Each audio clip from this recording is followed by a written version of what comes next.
Welcome to Elevated and Melanated, where critical thinkers can come and discuss inconvenient truths and uncomfortable knowledge. I am your host, KT the Intellect. It's your boy DJ the Finesse Kid. And yeah, we want to thank you again for joining us. We got a lot of uncomfortable things to get into, some more uncomfortable knowledge. I'm sure you've seen the title of this. The World Economic Forum has a lot to say, and they've published an article in the Forbes. Now, this is actually an older article. In retrospect, looking back, this article is kind of prophetic in ways, almost spooky in a way. But this was published in Forbes, like I said, by a contributor of the World Economic Forum by the name of Ida Onken, right? So just a little background on who Ida Onken is, right? So she's a Danish politician, so in Denmark. She's part of the Danish parliament and part of the Social Liberal Party, right? So we're dealing with a self-proclaimed socialist here, right? Mm-hmm. And the title of the article is, Welcome to 2030. I own nothing, have no privacy, and life has never been better. Now, just off that title, DJ, what you thinking? It seems like someone got an agenda, like, you know what I'm saying, like they trying to push some things in a certain way. So that just, to me, as a free man, does not sound like something I want to partake in. No, 100%. Yeah, and it's funny you said agenda, because like in 2030, this year 2030 has been pushed a lot by the UN, the World Economic Forum, with Agenda 21, Agenda 2030. Mm-hmm. But they seem to have some goals they want to meet by 2030. And they're expressing these goals in these articles. Yeah. So I just want to dive into it because I think the words speak for themselves, right? So very creepy, like you said, very spooky, and gives you like the chills, you know what I'm saying? Because it's like they're so confident in what they're doing.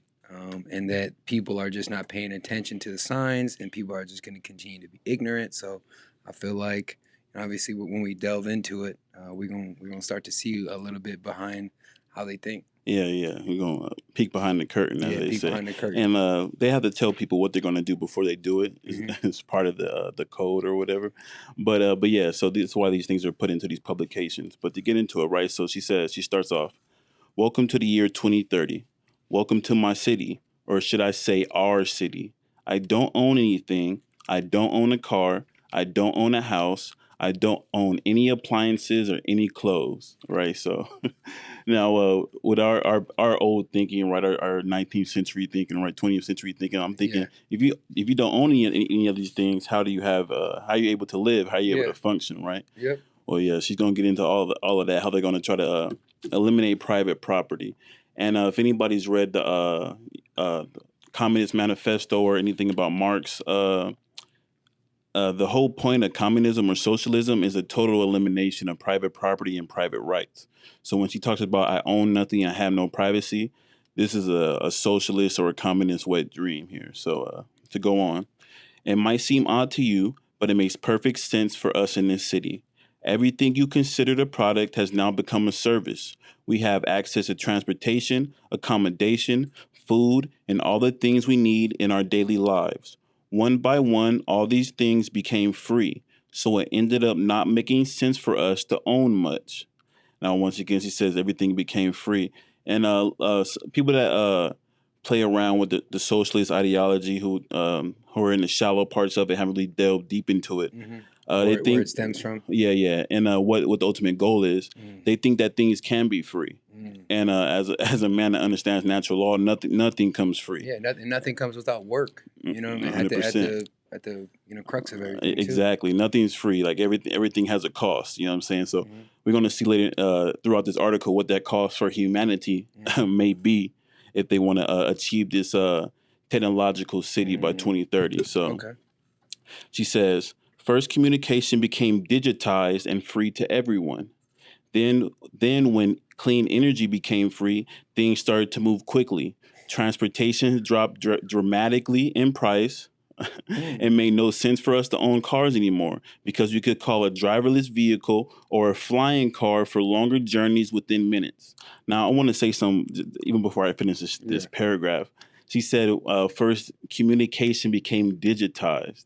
Now, the whole thing with digital communication is that it can be altered, it can be censored, you know what I'm saying? It can be deleted.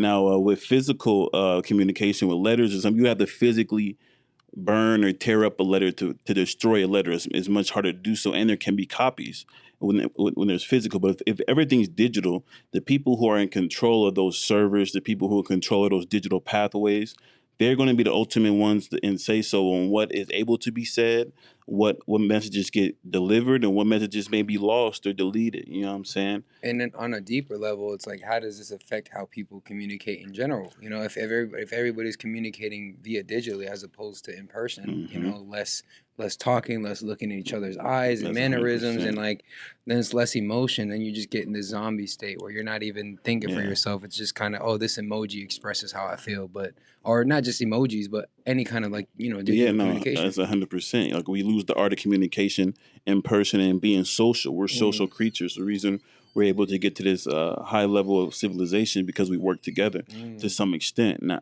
now to go on what she's saying, that's just the first half of this paragraph. Yeah. We started transporting ourselves in a much more organized and coordinated way when public transportation became easier, quicker, and more convenient than the car. Now I can hardly believe that we accepted congested in traffic jams, not congestion and traffic jams, excuse me. Not to mention the air pollution from combustion engines. What were we thinking? Mm. Now, and her writing style is almost as she's talking to like a Yeah. third grader. Yeah. And I think that's because that's very reflective of what the people in positions of power think about the mass population. They think they have to dumb things down and communicate in a much more almost a childlike manner to cross these ideas to you, these concepts to you. That, and it's also like I feel like every movie that, you know, tells us about what they're trying to do always has a scene like, oh, they were so primitive, or like they just didn't know, when, you know, civilizations have been pretty civilized, as we talked about last week, Hmm.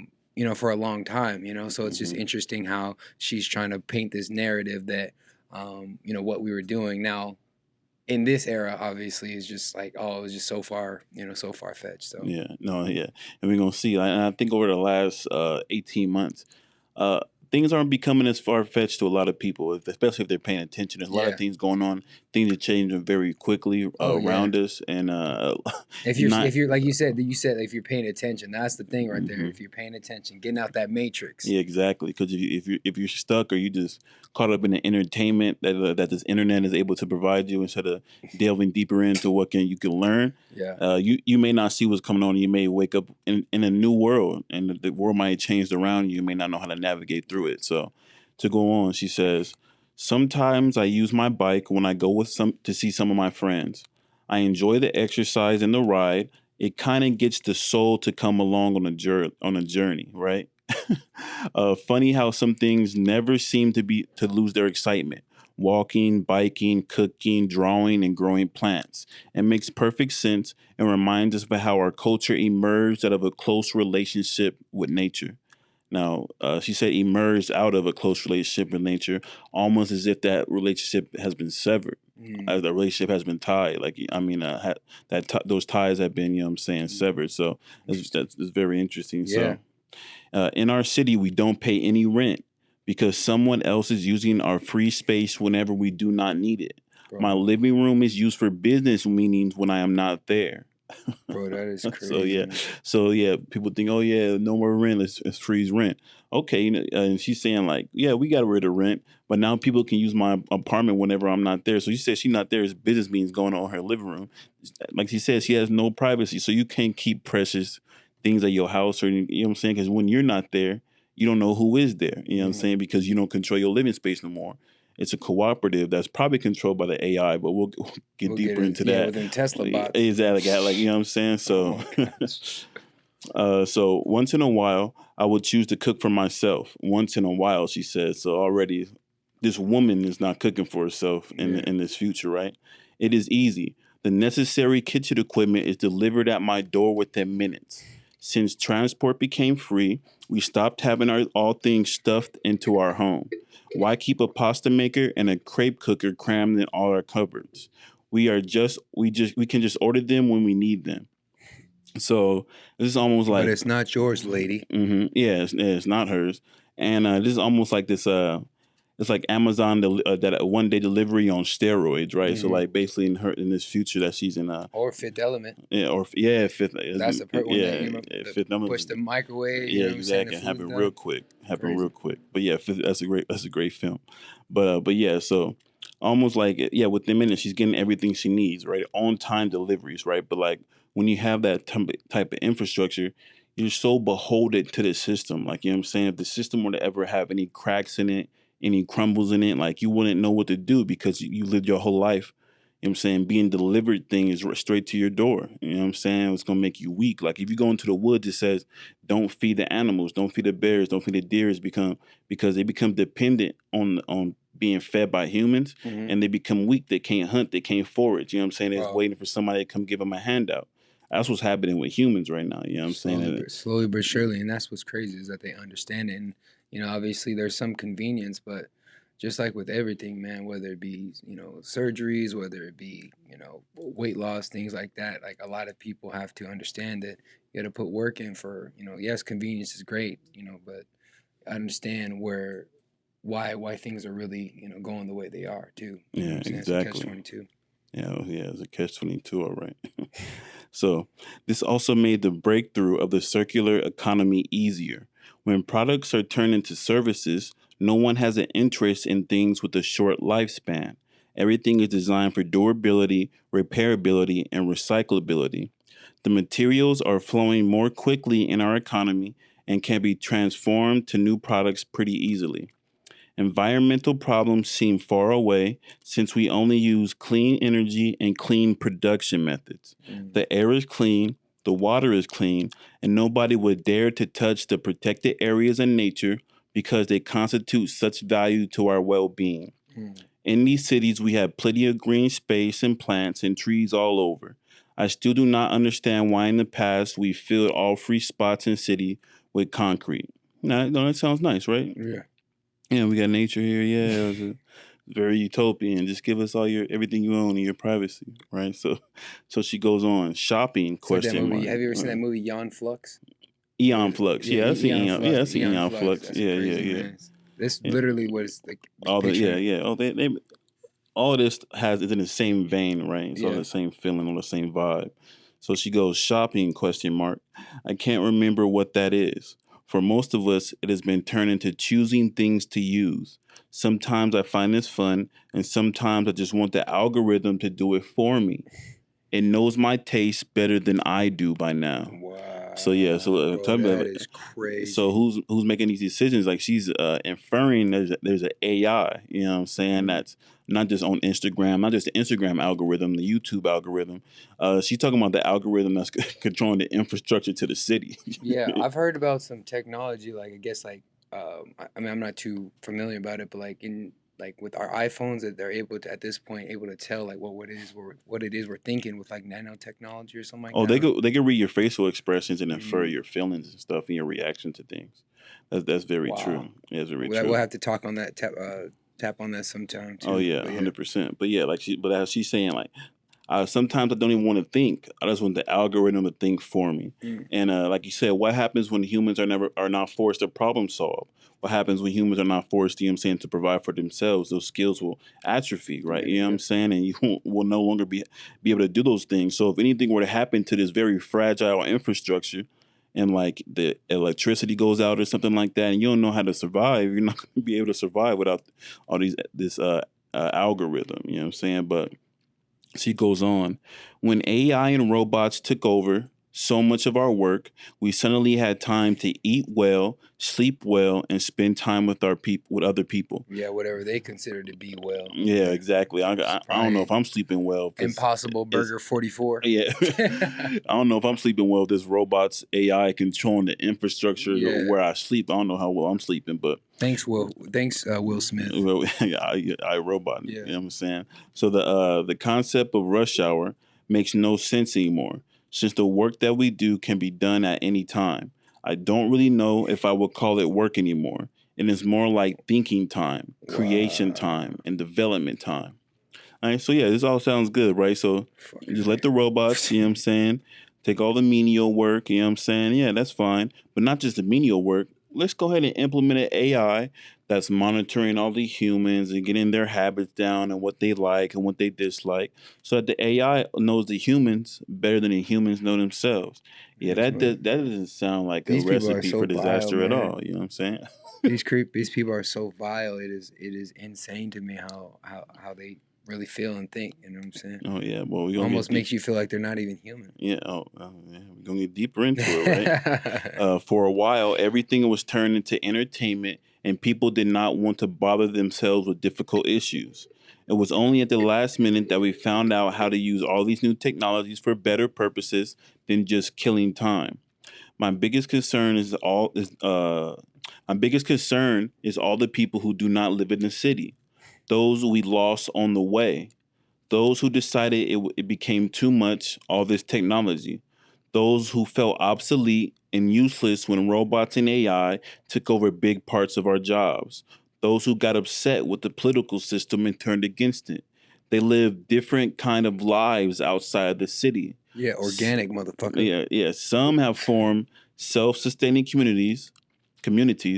Others have stayed in the empty and abandoned houses in small 19th century villages. No, no, she's from Europe, right? So she's talking about those small 19th century villages that are in the European like countryside. You know what I'm saying? But it's just very funny how her biggest concern is the people who are in the city. Yeah. You know what I'm saying? Like, oh, we got like so. You You gotta want round them up. 100%? You want 100% of the human population in cities? Yeah. That doesn't sound good. You don't want a single percentage of the population that's still like in balance with nature, that still knows nature the way that humans knew nature. You know what I'm saying? Thousands of years ago, Yeah. because maybe when the lights go out, those types of people would be much more useful than people who grew up in the cities their whole lives and know nothing but electric comfort. You know what I'm Yeah, saying? and concrete jungles. The conveniences of modern technology. So as a very interesting perspective for her to have. So as a person who has to deal with so many lives and obviously people's lives and things like that, so it's crazy that we're even at this point. But yeah, I digress. yeah, and then she talks about the people who felt obsolete, the people who turned against the political system. So it's almost as if they know that, like, as the people are pushed more and more, you know what I'm saying, back into a corner to do things they may not want to do. There is going to be rebellions, right? There are going to be people who lash out, who don't want to be a part of this transition, as it will. Because what we have to think about is, how did people get to the point where they own nothing?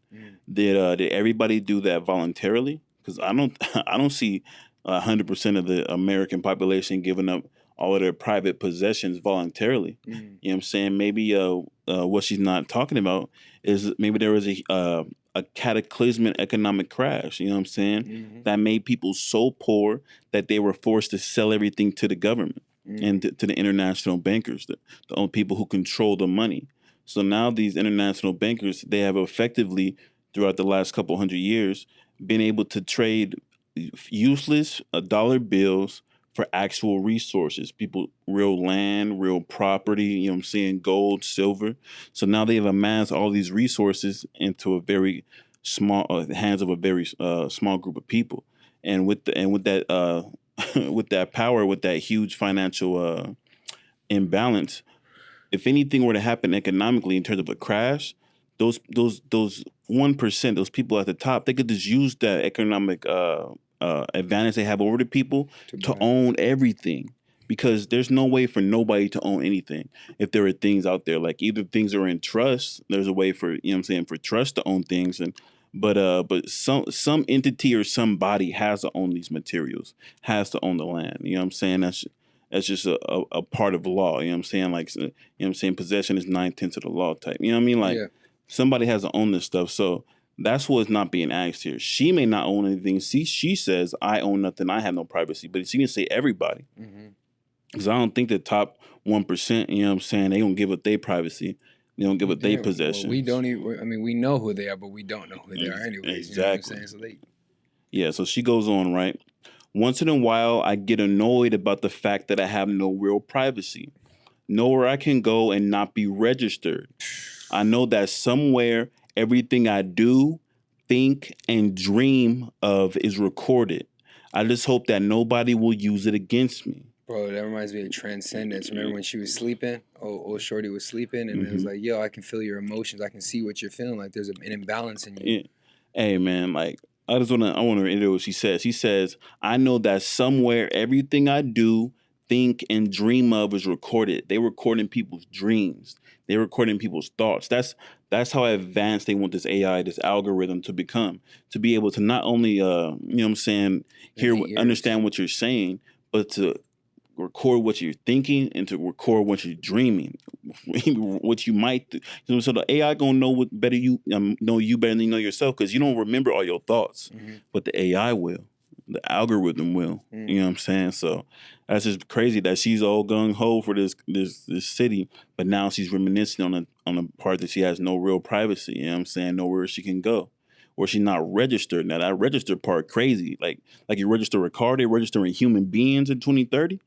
I mean, you got your birth certificates. You know what I'm saying? Like a concentration camp to me. No, it sounds a lot. Sound like a city is the new model for the modern concentration camp, where the inmates build the concentration camp themselves, so they have an emotional tie to it. So it's hard for them to leave it, even if they have the opportunity to do so. You know what I'm saying? Beat them down so much, or quote unquote made it so accessible to where they don't even have the power to fight back. You know exactly. So to finish off her article, right? She says, all in all, it is a good life. That's her opinion, right? Fuck out of here. Yeah, much better than the path we were on, where it became so clear that we could not continue with the same model of growth. We had all these terrible things happening: lifestyle diseases, climate change, the refugee crisis, environmental degradation, completely congested cities, water pollution, air pollution, social unrest, and unemployment. We lost way too many people before we realized that we can do things differently. Sounds a lot like that. What's it called? The Hegelian. How do you pronounce it? The Hegelian dialectic, right? Yeah, it sounds a lot like that to me. Because the World Economic Forum, right? It's an NGO, a non-governmental organization that is basically made up of all the biggest multinational corporations. That's who funds it, right? And so we mentioned the Hegelian dialectic, and that's when they the powers that be create a problem and predicting your reaction, and then give you a solution which they already had pre-planned, right? So with the the environmental degradation, the refugee crisis, who's the air pollution, the water pollution? Who's making this happen? It's these multinational corporations. They're in control of the majority of the resources on planet Earth. They're burning these fossil fuels. You know what I'm saying? They're sucking the water out the ground. They're polluting the air. But then they have these organizations that come on the back end like, oh yeah, we have a solution, and that's where you give up all your rights. You know what I'm saying? So it's almost as if we got it all. Yeah, exactly. So it's almost as if these multinational corporations, like they're making this situation as it is on purpose. They want the world to be polluted. You know what I'm saying? They want it hard for people to live on their own, to be sustainable, because then you have to come running to them. And then they can present you the solution where, yeah, we can live a green life. We can live in harmony with nature, but only where you don't have any power, only where you have no private rights, you have no private property, and you have no privacy at all. You know what I'm saying? Yeah. So, go ahead. No, I was just going to say, like, what's her name?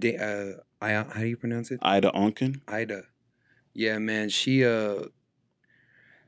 I don't know. She reminds me of in the Divergent, that the scientist, you know, the white scientist lady who's kind of just who realized she was part of the whole problem at the beginning. I mean, maybe maybe she's completely oblivious to all this, or maybe she's just the ringleader. Either way, she just reminds me of like the vibe that. Right. Oh, she's for sure not the ringleader. Yeah. Oh, yeah. For sure not the ringleader. But whether she's completely aware of what her ideology brings, or where this is going, or if she's just a person who means well but doesn't fully understand what the ramifications for all this would be, it doesn't really matter. What really matters is, how is the people going to react? You know what I'm saying? Because I always say what is going to happen is whatever the people allow to happen. You know what I'm saying? If you allow these people to take your private rights, you allow these people to take your private land, then you deserve what happens. You deserve what comes. You know what I'm saying? Because you didn't put up a fight. You feel me? So there's karma in everything, and you can get karma for not putting up a fight, for not saying what should have been said, not doing what you should have done. You feel me? So really, like I said, I just put this all on the people because I know what I'm gonna do. I'm not giving up my private rights for nobody, my privacy for, for no one. And if that means at the end of the day, I got to be in one of these self-sustaining villages that she's talking about Yeah. out there in the country, I'm with that. You know what I'm Hey, I'm saying? cool. You know what I'm saying? I'll tribe up, get with the, you know what Yeah. I'm saying? Get with my tribe and we get it popping. You feel me? Yeah. Because at the end of the day, the people who have community, the people who have networks, that's who's going to survive all of this and be able to actually live in a community that they actually want to be a part of, not one that's forced upon them. Because, you know what I'm saying, we're born into these cities, we're born into these ghettos, these hood, you know what I'm saying? Like, nobody chose to be there in a sense, you know what I'm saying? Like, most of the time it's just people find themselves in a circumstance and now they're there, now they're at where they're at. And maybe I should backtrack that. Like, everybody has a choice. I don't want to say nobody chose to be there. Yeah. People take the path of least resistance.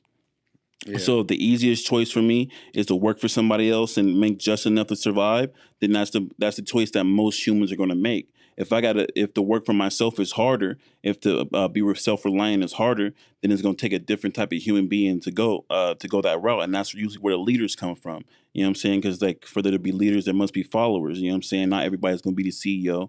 Not everybody's going to be the founder. You know what I'm saying? Not everybody has to be, but everybody has to be, you know what I'm saying, able to at least choose leaders the correct way. Like, where are they leading me? Where are they taking me? You know what I'm saying? So, yeah, man, end of the day, it's going to happen. Whatever happens, the people going to decide. You know what I mean? Yeah, man. Like I was saying in the beginning, I've just had this, obviously conversations with people on the talk. You know what I'm saying? It's just talking about, work and work ethic and things like that. I just feel like at this time, there's never been. Well, maybe there has been in the past, but I feel like right now it's really apparent we have to put in a lot more work, and a lot of people are scared of that. Or just don't know that, like, even with a plan, you can start working towards it. You know what I'm saying? Like, you have to start breaking it down to some degree and what it is you have to do. But unfortunately, they kind of make, and I say they as in the powers that be, make the world kind of fast paced, and people aren't really taking that time to let that fear out their heart. You know what I'm saying? And that's real. Yeah, because unfortunately, I feel like that fuels a lot of people's, like you said, are scared to put in work. So 100%. 100%. And like you said, people got to get a plan together. Mm-hmm. Because if anything, these elites got a plan. They got agendas. They got objectives. They got goals. You know what I'm saying? Master plans. So what you got to be asking yourself is, what's your goal? What's your agenda? What kind of life do you want to build for yourself and your family? You know what I'm saying? You got to, you know what I'm saying, go out there and get that. Go out there and make that happen. You know what I'm saying? Because the universe will give it to you. You know what I'm saying? If you put in that work and you moving in, you know what I'm saying, a generous, you know what I'm saying, in a genuine light. You feel me? So you got any final words you want to leave the people off with today, DJ? Yeah, I mean, you said it perfectly. Moving in truth, moving in your plan. Like, you don't have to be all spiritual, but understanding what your purpose is on this earth is going to help you be, along that way. Obviously, like you're saying, you're going to have to fight for things. That doesn't mean there aren't, it's not going to be all rainbows and butterflies, but even if you're moving in your truth, like that, you decided to move on that path and take things that come with it, whether good or bad. So just keep fighting that good fight, and I feel like good will out. Like you said, the people are gonna let. How did you say? How did you say? Whatever happens, the people will allow it to happen. Exactly, and that's how I feel about it. Like, keep fighting the good fight, because ultimately, good will out, and good people will out as well. And the powers that be, they understand that ultimately. That's why they're, I'm saying, they have to keep doing things like this to kind of get people who aren't on their plan, who aren't moving in truth, who aren't connected. It's going to easily sway them, and on those moments, they're going to prey on you when you least need them to. And that's why you have to have a community of like-minded people. Listen to things like Elevated and Melanated, of course, making sure you got the nutrient-dense food. Stop putting that slop in your body that these people want you to eat. Facts.